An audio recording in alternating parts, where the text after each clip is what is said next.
Hello everyone and welcome back to Beatley Tone's Beatles channel. Lovely to have you here. Thanks for joining me for this video and I hope you're all doing well.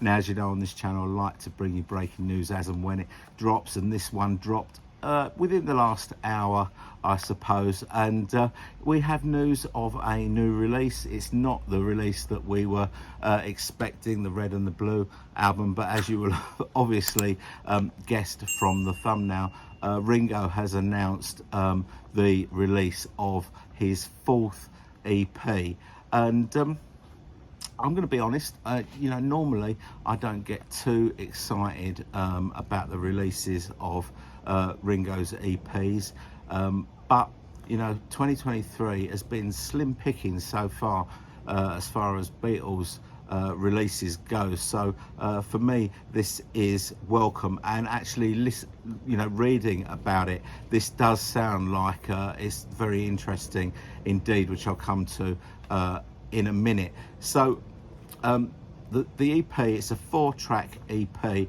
It's called Rewind Forward, and it is available to pre-order now. It will be officially released on 13th of October on all the usual formats, 10-inch vinyl, which has been the norm for the rest of Ringo's EPs in this series, a CD, a cassette, and obviously it will be available on all the streaming platforms. Now the title track, Rewind Forward, is going to be available to stream or purchase or both from this Friday the 25th of August. Okay, so it is a 4-track EP. The tracks are Shadows on the Wall, Feeling the Sunlight, Rewind Forward and Miss Jean.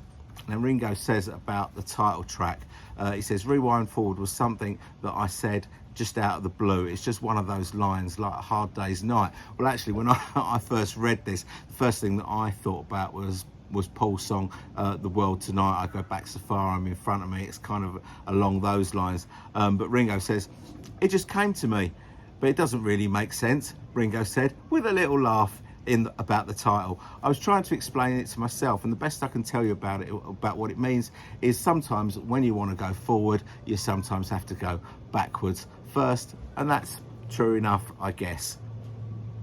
Forward Rewind was written with it was written by Ringo and his engineer Bruce Sugar. He says, we've been writing a song now for every EP, said Ringo.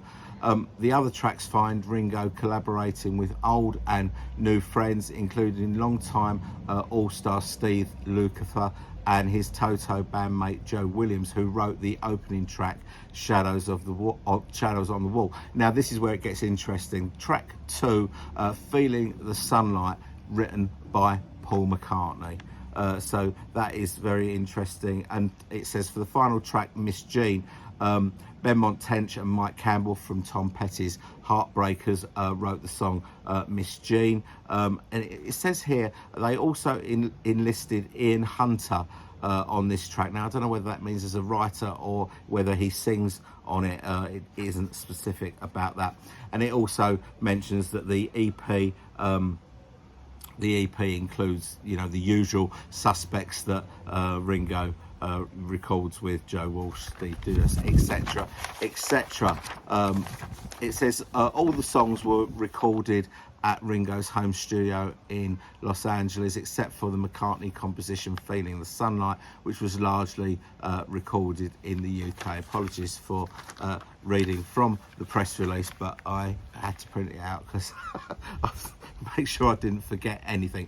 Now, as I say, don't normally get excited about Ringo's EPs, but this one does sound really interesting, especially as there's a Paul McCartney written song on it. So something to look forward to. I'm not sure what format I'm going to go for. With all the other 3 EPs, I've just gone for the CDs because the vinyl, it's been really expensive. It's been like 20 odd quid, which is sort of the price of an album.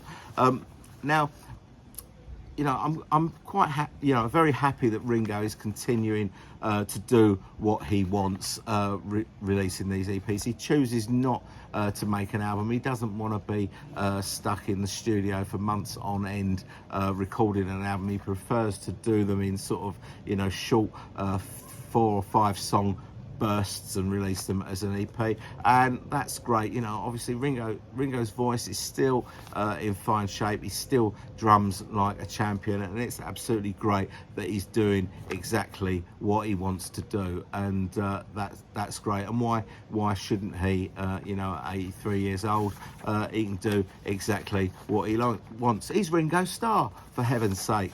So that is news. Now, one thing that this does sort of bring to light. Now, the release date, 30th of October, that's quite a long lead up period from announcement to release. It's sort of about 7 weeks, maybe a little bit longer than the normal sort of 5 to 6 weeks. But I wonder what this means for the Red and the Blue album. If you think that the Red and the Blue album haven't been announced yet, and this one has been announced, and this is for middle of October release, I would say that it would be unlikely that the Red and the Blue album will be coming out for that September release that we first thought. It's just my assumption. You know, could be totally wrong. We could get an announcement tomorrow that it's coming out at the end of September. But I would say that if we're announcing now for the middle of October, it's unlikely that the Red and the Blue are going to be coming out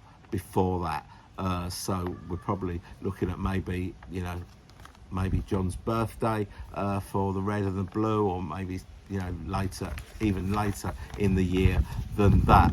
Okay, well, that is it from me. Please tell me what you think about this news down in the comments. You know, I read all your comments, and I will respond to all your comments.